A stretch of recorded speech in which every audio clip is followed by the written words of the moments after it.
In the history of pop music, few groups have managed to become both a symbol of a specific era and a long-running institution. The Backstreet Boys did exactly that. Known to millions simply as BSB, they emerged during the 1990s boy band boom, but their story did not end when that trend faded. Their harmonies, carefully built image, global tours, and emotional pop anthems helped define late 90s mainstream music. Yet what makes their career especially unusual is its length. Decades after forming, they were still releasing albums, celebrating anniversaries, and filling major venues. This is not just the story of a boy band that became famous. It is the story of how 5 singers from Orlando built one of the most durable brands in modern pop. The group formed in 1993 in Orlando, Florida, a city better known at the time for theme parks than for producing pop superstars. The lineup brought together Nick Carter, Howie Dorough, AJ McLean, Brian Littrell, and Kevin Richardson. Brian and Kevin were cousins, adding a family connection to the group's chemistry. Unlike bands built around instruments, the Backstreet Boys were designed as a vocal group. Their appeal depended on blended harmonies, distinct personalities, choreography, and the ability to make polished pop songs feel emotionally direct. The early 1990s music industry was ready for a new generation of teen pop acts, but success was not automatic. The group had to develop an identity strong enough to travel across borders before conquering the American mainstream. Their breakthrough began with their debut album, Backstreet Boys, released in 1996.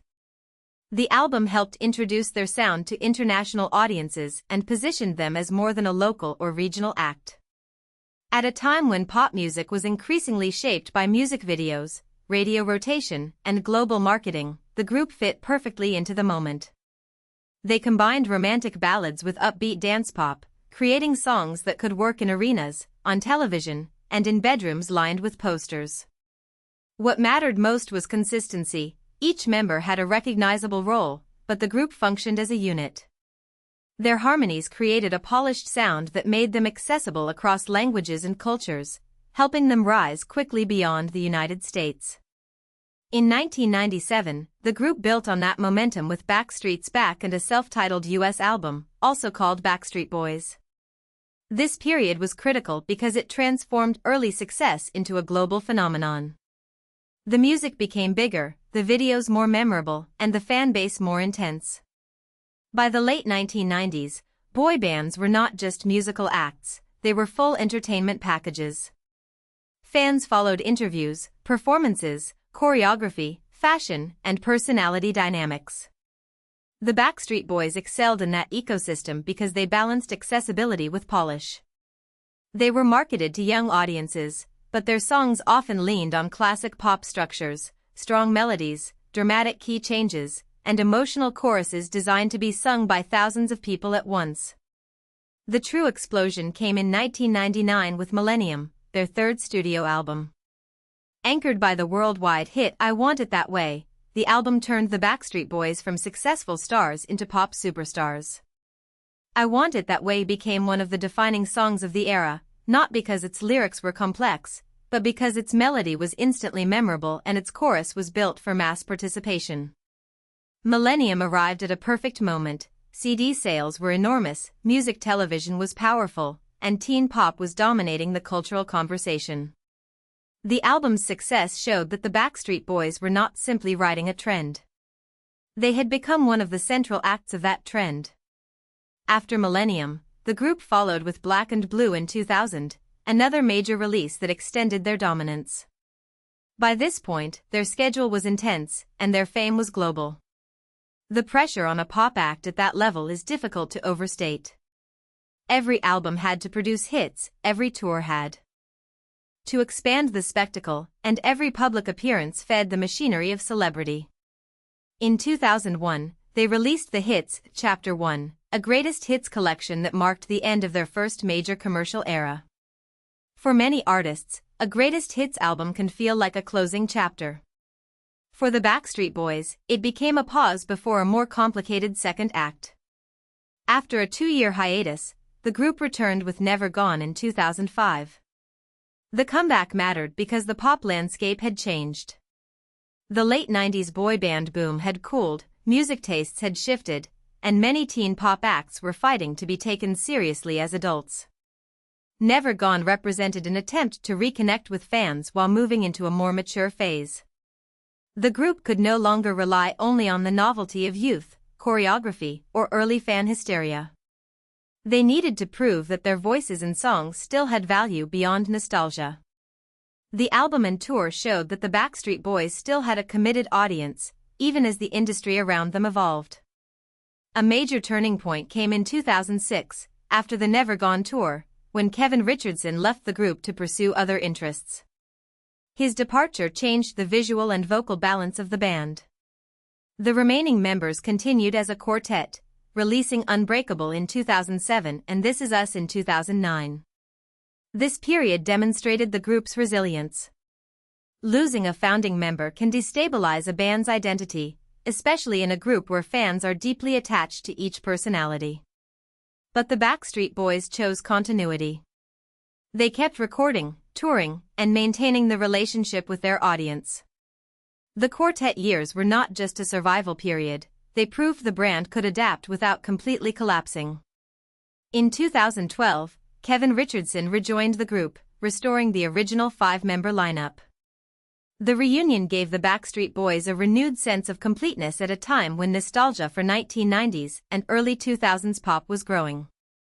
In 2013, they celebrated their 20th anniversary and released In a World Like This, their first independent album. That independence was important. It suggested a shift from being a label-driven pop machine to operating with greater control over their legacy and future.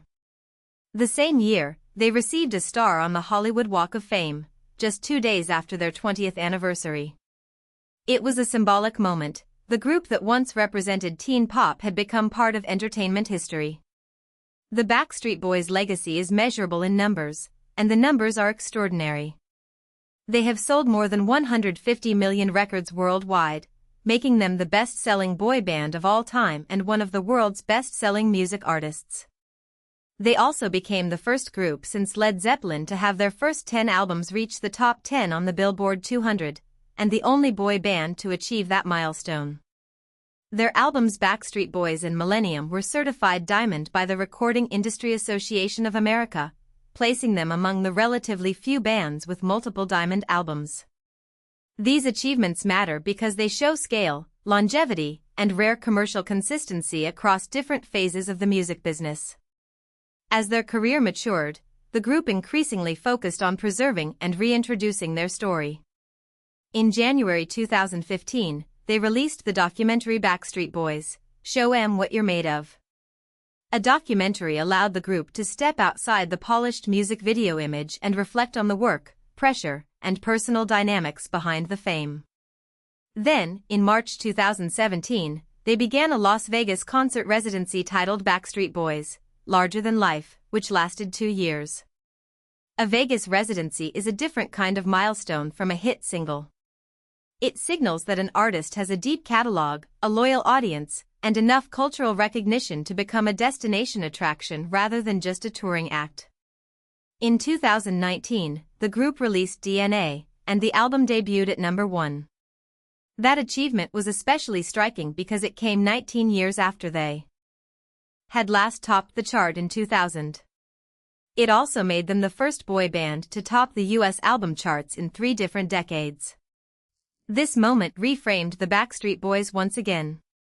They were no longer only a nostalgic act performing old hits, they could still compete in the album market decades after their debut. In 2022, they released A Very Backstreet Christmas, their first Christmas album, expanding their catalog into a format often associated with legacy artists who have become part of family and seasonal listening traditions. The group celebrated its 30th anniversary on April 20, 2023, a remarkable landmark for any pop act, and especially for a boy band. In July 2025, they released Millennium 2.0, a reissued and remastered version of their landmark album with additional B-sides, live tracks, and demos.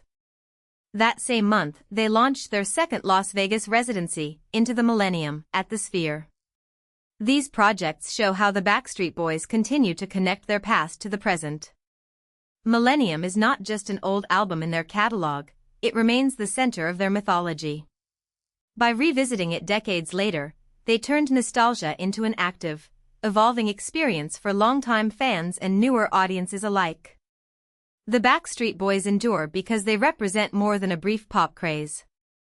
Their story includes manufactured pop precision, real vocal chemistry, intense fame, lineup changes, comebacks, reinvention, and a fan base that stayed invested for decades. They became famous during an era when boy bands were often dismissed as temporary, but their achievements proved otherwise.